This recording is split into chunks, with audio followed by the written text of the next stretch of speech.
For your protection, get a home inspection. Here on the A-list. Makes me uncomfortable.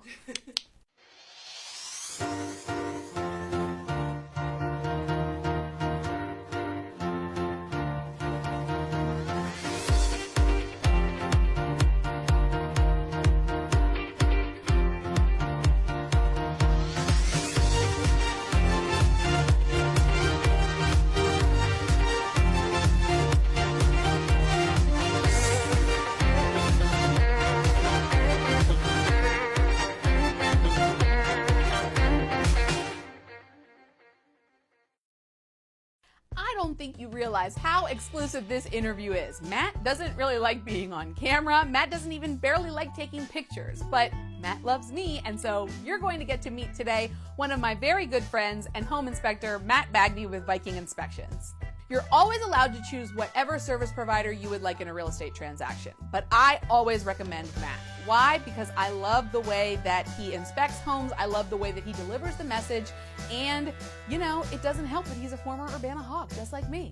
All those haters out there, go ahead, talk about us, you hate because you ain't, okay? Matt's owned his own home inspection business for about a year now, and I'm really excited for you guys to hear all about it. Let's jump right in. We are here with one of my favorite people. Did you know that you're one of my favorite people? I do now. This is Matt Bagney. Matt is the owner of Viking Inspections, and so this is kind of a local business interview and also what we do all the time, which is real estate home inspections. So first, let's talk a little bit about your business, Matt. Okay. Where are you from? I know this answer because we went to high school together. I just pretend. I'm actually from Montgomery County, but I've lived in Frederick County for over 20 years and in Frederick for over 10 years. I first got interested in home inspections when I purchased my first house in 2009. And when I purchased my first house, I kept in touch with the home inspector and found out that I was sort of interested in it and that you could take classes here at FCC. So I took the classes, got certified back in 2000. How many hours is it? It's 72. Yeah, so that's where I got certified. That was back in 2010. And then finally in 2014, I was able to make the jump from my 9 to 5 and start doing home inspections full time. And then when did you start Viking? That was very recently. Yeah, I started Viking the beginning of 2018. Yeah. Before I was subcontracting with a local company in Frederick and decided that I would take my services on my own. When you did that. Yeah. So describe to me a typical day for Matt. How many inspections can you get done in a day depending on where they are? Blah, blah, blah. I don't like to do more than 2. If you do more than 2, you're not doing anyone any services. You're tired. You know. So I do 2 a day usually, anywhere from 8 to 10 a week during the summer months. Typical day starts with the family, getting up with my daughter, and we get her off to daycare, and answering phone calls and sending reports and following up with people. How long does it take you to write a report? I mean, I know that if it's a long one, but yeah, I know. But between an hour and 2 hours to write the typical report. So you're doing the time in an inspection, which is usually 2.5 hours, I think, average. So you're working like definitely at least 10-hour days. Yeah, not even more like 12-hour days. Not even factoring commute and stuff like that. Yeah. Correct. Where do you usually start the home inspection? Well, I start in the kitchen and I talk to the clients, field any questions, make sure they're comfortable with what we're going to be doing, and really to know what to expect from the home inspection. And then we start in the electrical panel. I like to make sure everything's safe before we start digging through the house. Go through the rest of the house from the basement all the way up through the attic. And then we start on the outside, going around the exterior, the grounds, and walk the roof.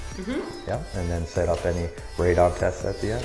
What is your recommendations for first-time home buyers? Get a home inspection. Of course, yes. Yeah. Yes. Get a home inspection and talk to me. You know, ask questions while we're doing the inspection, so you can get familiar with the house, how to operate it, and know what's going to be in the report. Really, what you should be concerned about, what you should be asking for, and what things are fine. Yeah. Tell me what counties that you regularly service. Okay. I go Washington County, Frederick County, and Montgomery County. All the time. All the time. Montgomery County, Howard County, but Frederick County, definitely I do most of my inspections. What is like one of the weirdest things you've ever found inside of a house? I would say the scariest thing would be making it halfway through an attic and then realizing that it's infested with bats and trying to get out of the attic as quickly as possible, which of course you would explain the conditions in there and the the limitations of the attic inspection. Did you freak the heck out? Yeah. I tried to get a video of it real quick and then I got out. What do you think is the future of Viking? For the future of Viking, you know, I always planned on it just being me, but actually last week I had a guy come along with me on an inspection. He's someone who actually used to work for me with the company that I worked with before I did home inspections. And we're very different people, but if I could clone myself professionally, I think he'd be about as close as you can get. So we'll see. We'll see. Okay, all right. Yeah, chill. Cool. Thanks, Matt. It was really great. Thank you. Today. I know you don't get on camera very often. Yeah, no, I do not. Hey, we got him. Matt, I know how uncomfortable that made you, but thank you so much for allowing yourself to be interviewed, and I'll call you probably next week. Why? Because I sell houses like that. Okay. Join us next week here on the A-List.